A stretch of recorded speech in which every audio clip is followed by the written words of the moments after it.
Bem, boa noite a todos. Devo dizer que tenho um grande prazer de estar aqui na UERJ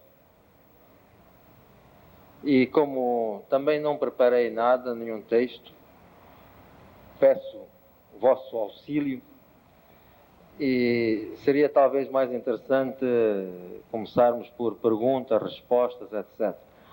Mas como eu sei que a primeira pergunta é sempre mais difícil, depois aquece e passa, mas a primeira é sempre mais difícil, eu talvez pudesse dizer só alguma coisa sobre este último livro que está aí, A Geração da Utopia, que foi escrito entre 1991 e 1992. Digamos, 3 partes desse livro foram escritas nessa altura. Uma parte já estava escrita há muito tempo, foi escrita em 1972, e nesse livro aparece realmente com essa data de 1972, porque narra uma situação de 1972. E é uma situação de uma frente de batalha da época da luta contra a colonização, na frente leste, na parte oriental da Angola, que faz fronteira com a Zâmbia e com a África Austral, digamos assim. E estava, portanto, escrita já há muito tempo, e eu não sabia o que é que havia de fazer com aquilo, porque achava que era uma história que estava... Não é que a história estivesse incompleta, mas precisava de algum enquadramento. E então, quando comecei a escrever a Geração da Utopia, aí tive a ideia de incluir também essa parte no livro, o que para já me facilitou. Já tinha um quarto do livro feito logo à partida, não é?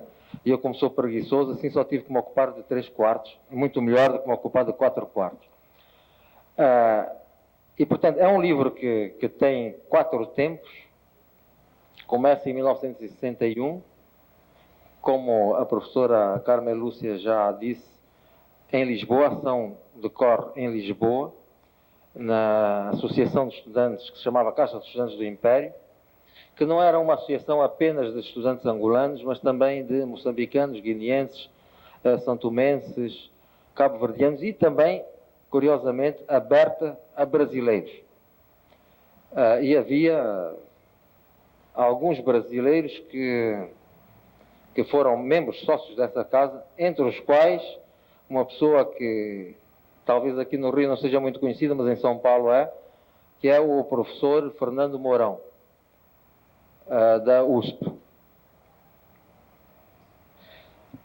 Portanto, era uma associação que juntava pessoas das antigas, de uma antiga, que era o Brasil, e das atuais, daquele momento, colónias portuguesas, não é? Da África, onde se podia também juntar os estados da Índia e Timor. E aí, nessa associação, nós convivíamos, íamos conhecendo as realidades dos outros e, de facto, criando um projeto comum de libertação, e não só um projeto de libertação, mas também um projeto de continuação desse relacionamento entre os países. Mais tarde, os movimentos de libertação criaram uma organização que se chamava CONCP, Conferência das Organizações Nacionalistas das Colónias Portuguesas, com sede em Rabat, em Casablanca, em Marrocos. E, de facto, essa CONCP é a expressão política, 2 ou 3 anos depois, desta vivência na Casa dos Estudantes do Império. Para dizer que todas as outras organizações que foram criadas, dos 5, portanto, das antigas colónias portuguesas da África, etc., vêm daí, dessa vivência comum nessa associação. Portanto, a primeira parte do livro passa-se nessa altura, na altura em que começa em Angola a luta de libertação, a guerra, e em que há uma situação complicada para os estudantes angolanos em Portugal, porque essa guerra que começa em Angola, evidentemente, cria tensões bastante fortes em Portugal em relação aos angolanos que se consideravam angolanos, porque em relação aos que se consideravam portugueses não haveria grande problema. Mas essas tensões levam a que uma grande parte do grupo de angolanos tenha fugido de Portugal e tenha ido para a França, com apoio de organizações humanitárias de índole protestante, apoiadas pelos Estados Unidos da América, que vão para a França e depois vão apoiar os movimentos de libertação que já existiam no exterior, em particular nos países vizinhos de Angola. A segunda parte do livro é exatamente a parte da guerrilha, que é essa segunda parte que já estava escrita antes. Depois há uma terceira parte, que é situada já na parte sul-ocidental de Angola, em Benguela, e situa-se em 1982, quer dizer, alguns anos depois da independência, e que começa a descrever uma situação já provocada pela independência, provocada pela guerra civil, em que há referência a deslocados de guerra e uma série de situações de desequilíbrio, grande desequilíbrio económico que existia. E a última parte já é situada em Luanda, em 1991, a partir de 1991, numa altura em que se preparavam as primeiras eleições multipartidárias em Angola. E, portanto, o livro termina nessa altura em que há uma situação, que é uma situação muito curiosa em Angola nessa altura, porque, por um lado, havia uma grande esperança, pela primeira vez havia paz, mesmo que tenha sido uma paz provisória e precária, mas era a primeira vez que havia paz, e havia essa expectativa de umas eleições, de uma mudança do sistema político, sistema económico, etc. E parecia que a sociedade angolana tinha acordado, tinha despertado e estava a mexer, com uma série de iniciativas novas, entre as quais, muito particularmente, o aparecimento de uma série de religiões, de igrejas. E, aliás, nós dizíamos que qualquer pessoa com poder de iniciativa, naquele momento, criava uma igreja, um partido político ou uma ONG, que aqui chamam ONG, se não me engano, que eram as três formas possíveis para uma iniciativa lucrativa, né?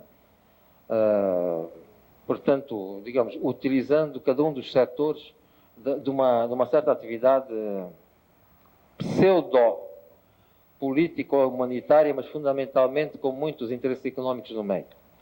E eu penso que o livro retrata um pouco isso, essa mudança de perspectiva de uma fase de luta clandestina e de esperança total, de um projeto grande que a juventude tinha, né, às diferentes outras etapas, até terminar em novas utopias, no fundo, que são, podemos dizer, são o que hoje é a realidade angolana, que vive disso, infelizmente vive de ONGs que arranjam comida para o povo, porque o próprio governo muitas vezes se demite dessa obrigação. Vive das igrejas que tentam apaziguar um pouco os espíritos, porque as forças políticas não conseguem fazê-lo, né? E vive também de uma série de iniciativas políticas digamos, alternativas de criação dessa nova consciência da população. É um pouco o panorama atual. Esse é o livro A Geração da Utopia e realmente provocou alguma confusão na altura em que saiu. Penso que por várias razões. Primeiro porque saiu muito perto das tais eleições e, portanto, foi utilizado por vezes na luta eleitoral, na medida em que era um livro de um antigo responsável de um partido, que já não fazia parte desse partido, que era muito crítico em relação a esse partido, e então os outros partidos também queriam explorar um pouco a situação. Por um lado isso. Por outro lado, porque saiu primeiro em Portugal e não em Angola, não por minha vontade, mas apenas porque não havia capacidade de edição naquele momento em Angola, como até hoje há pouco. Saiu em Angola, em Portugal, e o que chegou do livro a Angola foi, primeiro, o título, e depois o que a imprensa portuguesa dizia do livro, exatamente naquele momento, a imprensa portuguesa extrapolava um pouco a situação política e o aproveitamento político do livro. De maneira que, quando eu cheguei a Angola, pouco antes das eleições, encontrei assim um ambiente um bocado estranho. Eu tinha estado fora um ano para escrever esse livro, tinha estado em Berlim, e encontrei um movimento um bocado estranho em que havia alguns amigos meus que diziam que não eram meus amigos, porque tinham medo das consequências, e havia pessoas de quem eu não era nada amigo que diziam que eram meus amigos. Então era uma situação assim um pouco ambígua, que é a ambiguidade do próprio título do livro, no fundo, não é? Portanto, é esse livro que eu penso que a importância da literatura já foi maior, bastante maior. Ao momento dado era praticamente o único meio, digamos, que havia de as pessoas conhecerem certas situações e, sobretudo, serem confrontadas com problemas, com perguntas, com questões. E as pessoas tentarem responder a elas, né? E eu penso que foi o grande papel da literatura angolana, não só neste século, mas desde o princípio, que é desde o século XIX, que ela aparece e vai sendo divulgada, sobretudo, numa vertente jornalístico-literária, quer dizer, em que não sabia muito bem onde é que parava o jornalístico e começava o literário, que é muito a característica de uma série de jornais, da imprensa que havia em Angola a partir de 1870, sobretudo, até ao século XX. E aí sim há uma pleiade de intelectuais, uma elite, que provavelmente naquela altura era caso único em África. Não sei, isso é preciso estudar bem, mas do pouco que eu conheço da África, de literatura africana, etc., de outros países, naquela época, creio que Angola realmente estava na frente. Por várias razões, né, que isso demoraria um bocado a explicar. Depois, a literatura começa a perder um pouco da sua ação, porque, curiosamente, de uma forma, digamos, paradoxal, com o aparecimento da República em Portugal, que é em 1910, uma república pela qual esses intelectuais angolanos lutaram no século anterior, porque achavam que a República ia trazer para Angola os ideais da Revolução Francesa, que os norteavam. É essa República que vai, de duas formas complementares, cercear muita da liberdade de expressão em Angola. Por um lado, porque institui um regime de colonato muito mais forte do que existia antes, e em que os colonos aparecem competindo economicamente com a elite angolana que ocupava todos os cargos intermédios da função pública, do exército, etc., e mesmo da função comercial. Começam a aparecer, portanto, portugueses enviados pela República para povoar e para ocupar quase que militarmente, né, o território, e que vão relegar os angolanos para situações cada vez mais marginais, até mesmo geograficamente, se quisermos, localizar espacialmente nas cidades, para a periferia. Por essas razões, quer dizer, esta intelectualidade vai perdendo cada vez mais o dom da palavra.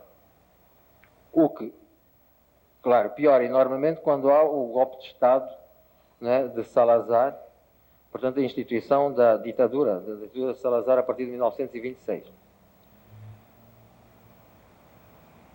Mais tarde, mas de uma forma praticamente clandestina, que a literatura começa a ser conhecida nos anos 50 já,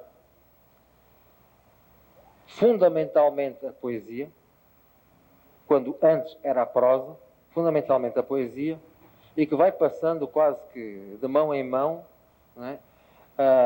E em que a poesia é uma espécie de programa político, não é? Dessa elite que começa a organizar-se para lutar pela libertação. E, portanto, tem uma influência sim, mas é limitada, porque está muito centralizada na elite urbana. Durante a fase da guerra, a mesma situação se mantém. Depois há a independência. Na altura da independência, sim, há uma explosão, não uma explosão da literatura, mas da divulgação do que estava escrito. E nós descobrimos que havia muita coisa escrita, afinal. Havia muita coisa escrita, mas estava escondida, não é? Todos nós tínhamos uma série de originais que nunca tinham sido publicados, evidentemente, e que, então, nos primeiros anos da independência foram sendo publicados e deu uma ilusão, talvez, de um forte movimento literário, não é? Um boom, que correspondia mais, de facto, à edição do que propriamente à produção. E aí, nesses primeiros anos da independência, sim, eu penso que os intelectuais, os escritores, tiveram alguma influência, porque a população queria conhecer, no fundo, queria conhecer as raízes desses movimentos políticos que levaram até à nova situação de independência. Então havia era uma fase de nacionalismo, mas nacionalismo melhor, talvez melhor patriotismo, não é? Muito mesclado de ideias revolucionárias também, mas fundamentalmente patriotismo, e fazia com que as pessoas quisessem ler, procurassem os livros. Então foi uma fase muito forte de influência política, não é? Influência política de escritores. Todos os angolanos que sabiam ler queriam ser poetas, até porque o primeiro presidente da República era poeta, um grande poeta, Agostinho Neto, e então todos queriam ser poetas. Os jornais estavam muito abertos a publicar poesia, qualquer que ela fosse, e claro, houve um grande interesse, muita poesia que aparecia, só que, bem, na minha opinião, na opinião de muita gente, não era poesia de facto. Não é? Eram discursos políticos divididos, não é? Às escadinhas, como nós dizíamos, não é? Portanto, aparentando ser versos. Mas, de qualquer modo, isso mostrava o interesse das pessoas. E, claro, no meio disso apareceram uma série de livros importantes e que foram lidos, e certamente essas ideias transmitidas pelos livros tiveram importância, sem dúvida. Depois houve a fase do declínio, e é nessa fase que nós estamos ainda, em que houve mudanças económicas grandes, o Estado deixou de subsidiar a produção de livros, os livros começaram a ser feitos apenas no estrangeiro, a chegar a Angola caríssimos. Entretanto, o poder de compra da população também tinha diminuído, não só por causa da guerra, mas por causa das próprias políticas económicas desastrosas. E chegou-se a uma situação em que, antes, por exemplo, nos anos 80, um livro custava menos que 2 batatas ou 2 bananas, até à situação posterior, em que o livro custava o salário mensal de um professor universitário. De uma situação para outra. Bom, é evidente que ninguém mais tinha possibilidade de comprar livros. É um pouco a situação que existe hoje, e aí acho que os escritores perderam de vez a força da palavra. Alguns reconverteram-se para políticos. Temos, não sei, 6 ou 7 deputados que são escritores, eram escritores, hoje não sei se ainda são. Bom, já houve muitos membros do governo que foram saindo. Neste momento só há um membro do governo que é escritor, mas ele é membro do governo há muito pouco tempo, era escritor, espero que continue, porque é um bom escritor, ainda é muito novo, portanto, tem tempo para recuperar. Mas se os escritores têm alguma palavra no fundo, neste momento, é como políticos, sacerdotes talvez de alguns cultos, não sei, provavelmente haverá, membros de ONGs, sim, existem, mas como escritores propriamente ditos, acho que poucos já têm pouco a dizer. Agora, de qualquer modo, ultimamente, há uns meses para cá, está a haver um relançamento importante da atividade editorial. Surgiram duas editoras novas agora há meses e já se publicou mais este ano do que provavelmente nos últimos 5 anos juntos. Portanto, esperemos que esse movimento se mantenha e que se tenha batido no fundo do poço e agora estamos de novo a retomar. Vou fazer duas perguntas. Uma é que nós sabemos que você é um crítico de tudo aquilo que envolve, vamos dizer assim, a comunidade de países de língua portuguesa. E então eu gostaria de, uma pergunta que eu queria fazer, gostaria que você se detivesse com mais cuidado, né, com mais vagar sobre esse tema, né, explicasse a sua posição, que normalmente aparece sucintamente nos jornais e nas entrevistas. Eu acho que a universidade, e aqui nós temos um pouco mais de tempo para ouvir isso com mais cuidado, né?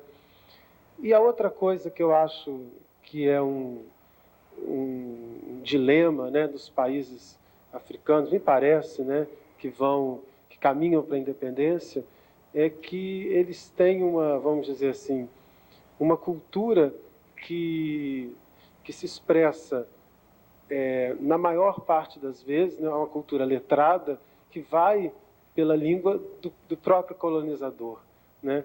Então, eu acho que isso é uma questão que envolve a própria identidade, imagino, né, a própria identidade cultural desses povos, que, de certo modo, está em transformação também. Então, essas são as duas, são questões que dizem respeito ao aspecto da língua, vamos dizer assim, né, que eu gostaria de ouvir a sua opinião. Bom, em relação à comunidade, à CPLP, quando o embaixador Aparecido de Oliveira começou percorrendo o mundo, tentando convencer as pessoas a aderirem a esta ideia da comunidade dos países de língua portuguesa, eu fui uma das pessoas que o apoiou. E apoiei com muita esperança de que, de facto, se pudesse chegar a alguma coisa. Depois, a história, digamos, a história que se seguiu a isso, mostrou-me que talvez nós tivéssemos tido ilusões a mais. O sonho era grande demais para as nossas pernas. Porque talvez os nossos países ainda não estejam maduros para isso. Não sei. Talvez existam ainda feridas grandes entre alguns países e que acabam por ressurgir no momento exato em que era preciso haver união e há separação. E o que eu tenho visto é que se tentou criar formalmente, institucionalmente, uma comunidade que talvez devesse ter sido primeiro criada por algumas ações mais no campo, exatamente no campo que nos podia unir mais facilmente, no campo da cultura, portanto, do intercâmbio até de pesquisa, né, nas áreas comuns, e pretendeu-se criar uma comunidade em que se falava já de um parlamento dos 7 países, a universidade dos 7 países, etc, etc. Quando as pessoas desses países não se podem encontrar. Quer dizer, para criar uma comunidade, e nós isso aprendemos nas nossas aldeias de origem, né? Para criar uma comunidade entre duas aldeias é necessário que o habitante de uma aldeia possa entrar em qualquer casa da outra aldeia tranquilamente. Mas como criar essa comunidade se para passar de uma aldeia para outra é preciso pedir visto? Quer dizer, acho que está liquidada a partida a ideia, porque se as pessoas não se podem visitar, e esse, eu não sei se é também brasileiro, mas é um costume africano fundamental, a primeira relação é essa, é poder visitar e ser visitado e receber bem a tal hospitalidade africana. Então, as relações não acontecem, são formais, são de boa intenção, sem dúvida alguma, são de boa intenção, mas não são reais. Depois, se virmos mais longe, cada um desses países pertence a zonas que estão a ser organizadas regionalmente, sobretudo do ponto de vista económico, mas por vezes também do ponto de vista político. É o caso, por exemplo, de Portugal na União Europeia, o Brasil no Mercosul, Angola, Moçambique na SADC, que é a Organização da África Austral, Guiné e Cabo Verde na CEDEAO da África Ocidental, etc. Quer dizer, cada um dos países está num bloco regional. E os interesses desses blocos regionais acabam por ser muito mais fortes do que os que fazem a ligação entre os nossos países. Eu aqui, há uns anos atrás, uma vez estive aqui no Rio de Janeiro para uma reunião exatamente que era das capitais de língua portuguesa.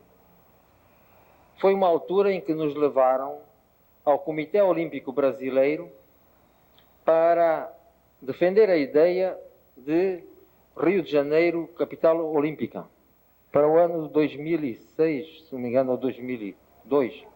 Bom, e houve um angolano que me perguntou, olha, uma das candidaturas é do Rio de Janeiro, a outra é da cidade do Cabo, Cape Town, na África do Sul. O que é que tu achas? Qual vai ser a posição da Angola? Eu disse, em alguns casos, a geografia pesa mais que a língua. É evidente que Angola vai apoiar a candidatura sul-africana contra o Rio de Janeiro. Realmente, Angola não precisou de chegar a esse dilema, porque logo na primeira seleção o Rio foi afastado. E depois, mais tarde, Cape Town também foi. Mas, se chegasse ao dilema, eu estou convencido que Angola ia optar por Cape Town. Portanto, comunidade de países de língua portuguesa, acredito sim que seja possível na área cultural, por exemplo. Mas o que é que nós já fizemos nesse sentido? Se os livros não circulam de um país para outro. O livro angolano não chega ao Brasil, o livro brasileiro não chega a Moçambique, o livro português chega ao Brasil ao dobro do preço do brasileiro, etc, etc, etc. Se é preciso pagar tarifas alfandegárias para os livros entre os nossos países, essa comunidade está difícil. E é o mesmo para os CDs, é o mesmo para os filmes, etc, etc. Uma ideia que eu tenho e que debati muitas vezes aqui no Brasil é que seria muito interessante estudar, mas de uma forma bastante exaustiva, as relações entre dois estados divididos pelo Atlântico. O estado de Minas Gerais e o estado de Benguela, que por enquanto é só província, mas será um estado mais cedo ou mais tarde, até porque eu sou de lá. Portanto, o estado de Benguela. As relações são enormes, sentem-se. Para qualquer benguelense que vai a Minas, sente isso, é evidente. Bom, até hoje ainda não há nenhuma equipa conjunta de um lado e do outro do Atlântico para fazer esse estudo. O que interessa o Brasil interessa a Angola. Porque as relações, digamos, as influências são recíprocas.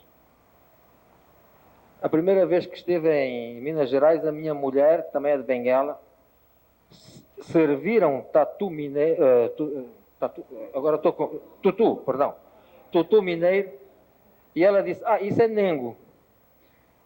Ela nem provou, olhou e disse, é nengo. Na minha terra chama-se nengo, é a mesma coisa. Só o nome é que é diferente. Bom, etc. Há uma série de coisas assim nesse género, que era preciso estudar de um lado e do outro. A própria comunidade dos países de língua portuguesa conhece essa proposta. Até hoje, estamos à espera. Bom, portanto, eu creio que há muito a fazer, mas temos que começar por aí, por aquilo que nos une mais. E depois de criar esses laços no que nos une, que é exatamente este intercâmbio cultural, de estudos científicos, etc., universitário, então passar para as outras áreas, para as áreas dos negócios, etc., etc. Agora, começar por aí, hoje em dia os negócios fazem-se em inglês, não é em português. Provavelmente, eu não sei, mas agora os acordos comerciais entre Brasil e Angola talvez sejam feitos em inglês, não sei. É possível. Talvez não esteja aqui ninguém dessa área para me dizer, mas é muito provável. Portanto, aí a língua... E aí eu entronco com a outra língua do colonizador, né? Bom, esse é um problema comum a toda a África. Aos escritores da África. Eu, ultimamente, tenho estado pouco nesse tipo de reuniões, mas houve uma época em que eu estava muito em reuniões de escritores africanos, em África ou fora, geralmente até fora da África. Era mais fácil organizar essas coisas na Europa do que em África. Simplesmente porque quem tem dinheiro são os europeus. Dinheiro para gastar com essas coisas. Não é? Os africanos não têm dinheiro para gastar com reunião de escritores, claro. Não é? Segunda razão é que as linhas aéreas que cobrem os países africanos saem da Europa. Não é? É de Paris para as antigas colónias francesas, é de Londres para as antigas colónias inglesas, é de Lisboa para as antigas colónias portuguesas.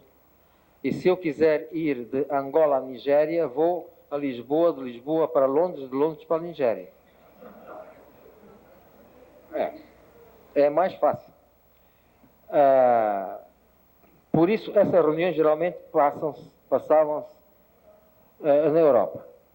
E um dos temas sempre, mas constante, era esse: porque é que os francófonos, bom, pelo nome já está mesmo a ver, escrevem em francês, os anglófonos em inglês e nós em português.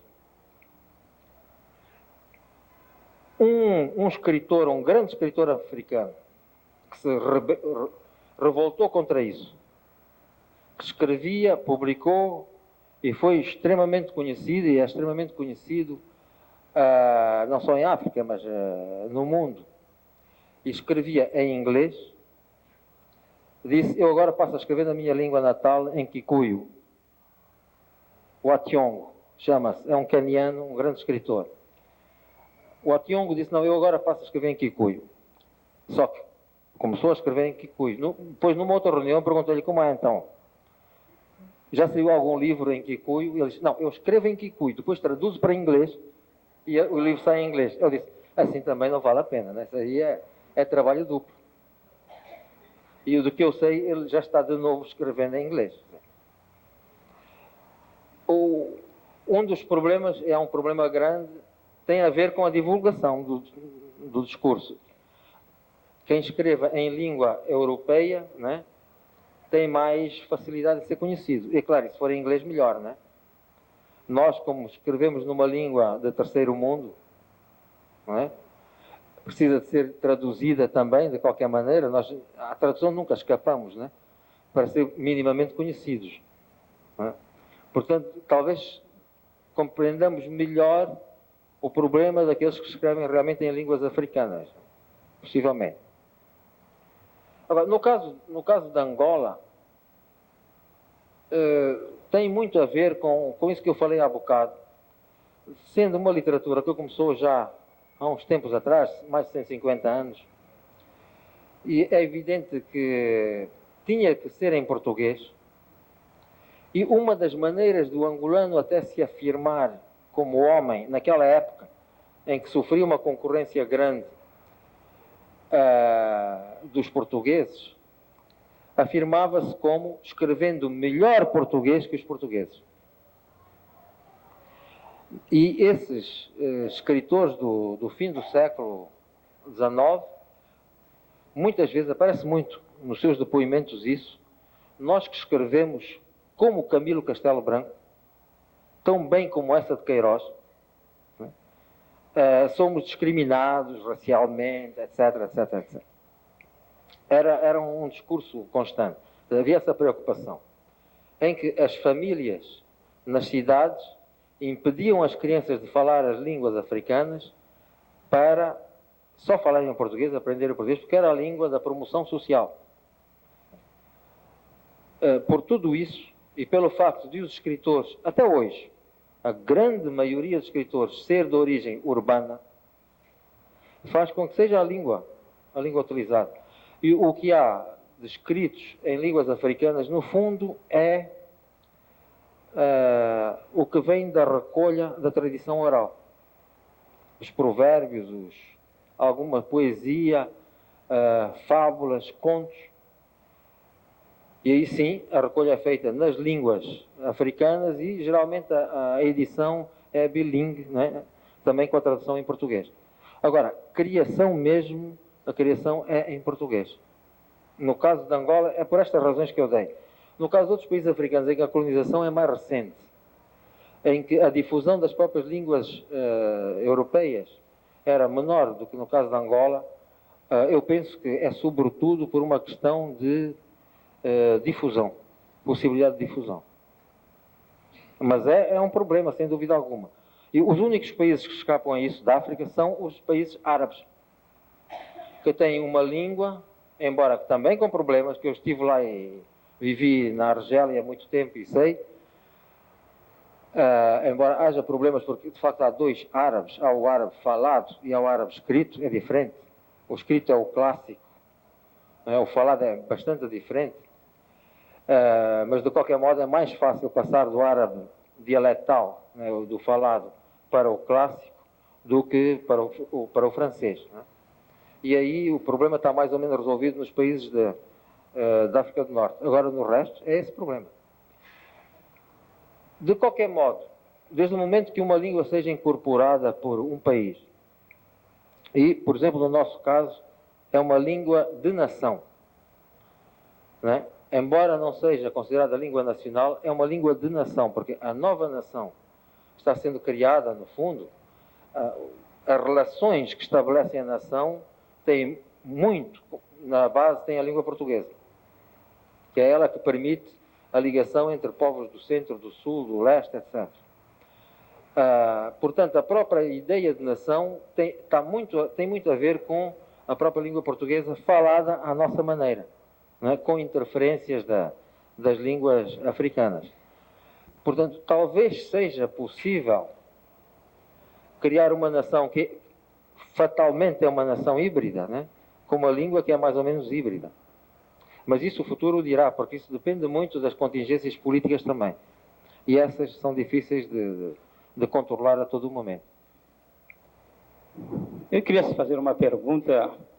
Por que as suas primeiras obras, embora já estava escrevendo antes de ocupar cargos públicos, as suas primeiras obras parecem mais revolucionárias, mais comprometidas ao governo que estava até agora está em Angola, o MPLA, em relação às obras posteriores, né, que parecem menos comprometidas, cada vez mais críticas, né?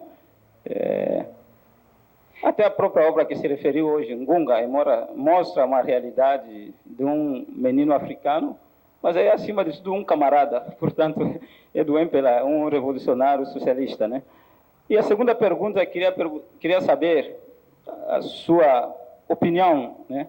Já que a geração da utopia, o senhor mesmo se referiu, muitas coisas já é realidade hoje em Angola, não é mais utopia. Eu também, sendo angolano na diáspora, qual seria agora uma utopia necessária, utopia no sentido de um sonho necessário para os angolanos. Eu não sei, quando se refere às primeiras obras, bom, será talvez Aventuras de Gunga, Monapó, Mayombe, que são as que foram publicadas, de facto, né? Bom, são de uma fase em que eu próprio estou nesse processo, né? Nesse processo e, portanto, talvez sejam escritas mais de perto dessa realidade da própria Revolução, desse próprio período, mas que é anterior à independência, né? Portanto, ainda não tem nada a ver com o governo, né? Tem a ver com o partido que mais tarde veio a ser governo, né? Mas na época não era, né? Na época era um partido de oposição, né, à situação colonial. E talvez por isso fosse mais libertário, no fundo. Depois há um período em que escrevi muito pouco, e é essa época em que estou, de facto, no governo. E depois libertei-me. Também eu saí de qualquer cargo público, estava mais à vontade. Embora talvez uma das obras que é considerada bastante crítica, que eu escrevi, que ainda não foi mencionada aqui agora,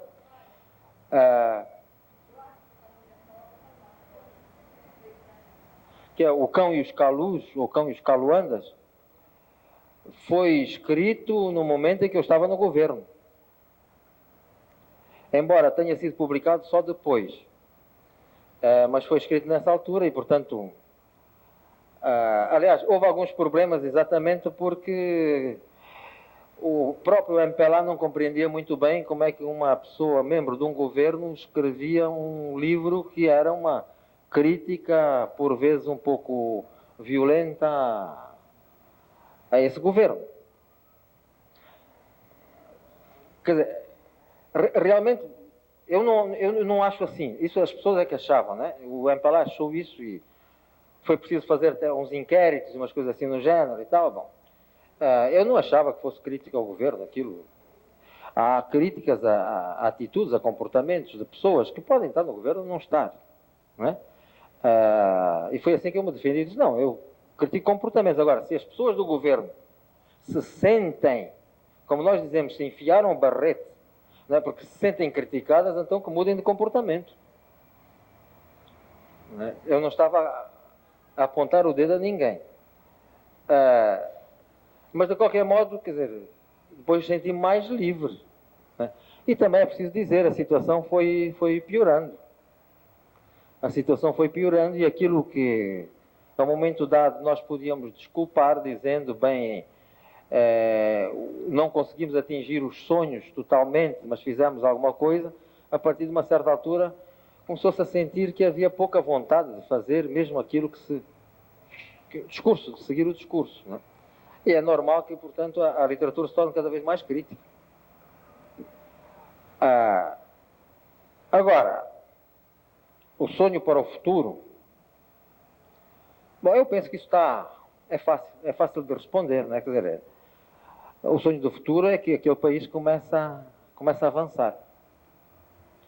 É que se crie realmente uma sociedade diferente, uma sociedade mais justa do que era a sociedade do tempo colonial, e por isso muita gente lutou para modificar essa sociedade, e do que a sociedade atual, que no fundo acaba por reproduzir as situações de diferenciação social do tempo colonial.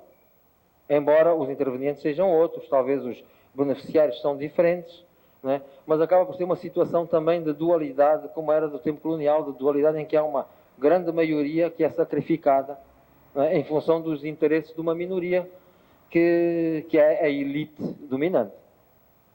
Portanto, eu penso que o sonho é esse, é acabar com essas diferenças gritantes e criar uma sociedade mais justa num país que poderia facilmente